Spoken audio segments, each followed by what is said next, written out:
Hi, Teacher Riga here, and today I want to share an opinion about schools and students, specifically when it comes to competitions, whether it's sports or languages or science and maths, robotics.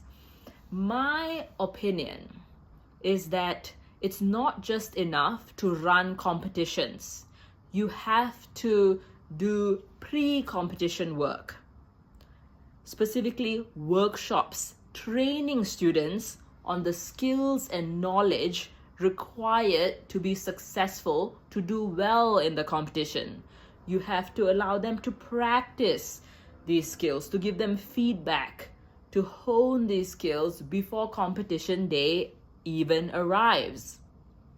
Now, I've come to this thought because of my experiences with competitions in schools and my experiences as a teacher on the other side. I remember vividly being in primary school and excited about the hockey tryouts, and I made my parents buy the stick and cones. I was practicing at home, and so the day arrives and I go to school at 8 in the morning, and they made us run around, do some drills, and then by 11 they asked me to go home. They said you weren't cut out for the team, for the competition. And I was heartbroken. Maybe I was slow when it comes to running, but how does that speak of my potential in the future? You need to train me, you need to teach me the techniques, and then allow a tryout to happen, right? And for years, I felt that that was unfair, that whole experience, and that turned me off sports for a long time after. And secondary school, another chance in another area came my way where I'm really good at English language. So there were a lot of speech competitions, right? Public speaking, debate, drama, right? At that point, poetry wasn't there yet. But I joined all of these and I was very successful in them.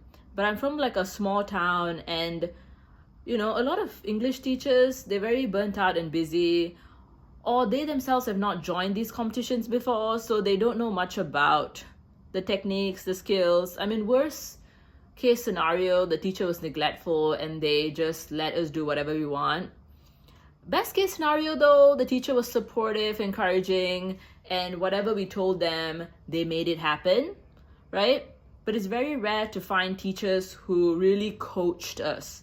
So I remember my friends and I having to learn everything from scratch, maybe, beg some seniors to teach us some techniques, and really just like scour the internet, read whatever articles, videos that we could find, and put something together. And it was never perfect, and we had to trial and error and learn from our mistakes and get somewhere.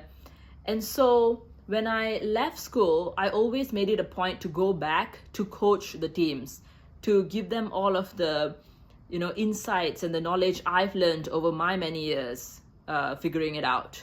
So I would go back, train a lot of the teams, and they would do well, and I was very proud of that. But yeah, as a teacher now, I'm thinking even training these teams are not enough. Public speaking, only one person gets to represent the school. Debate, 3. Backup, 5 people. Drama, 15, Poetry, 2, right? Pairs now. Yeah. So they usually choose students who are really good at English. I don't think all schools do a school competition. They go straight for districts. That's really unfair. But even when they run the school competitions, if it's only the competitions, then without any technique, of course the kids who are good at English are going to win, right? So practice needs to start like 3 months or even a full year ahead of time, right? And you have to run all these workshops. You can call in experts, It can even be videos, right? If the experts can't come all the way to your school, because I'm from a small town, I understand. And the whole school, anybody who's interested, anybody who's curious needs to be allowed to join this workshop, because it can't just be that 1 or 4 or 10 kids, right? It must be all the kids who are interested. So even if they don't join the competitions, ultimately they get the skills. So yes, what do you think about this topic? Share in the comments.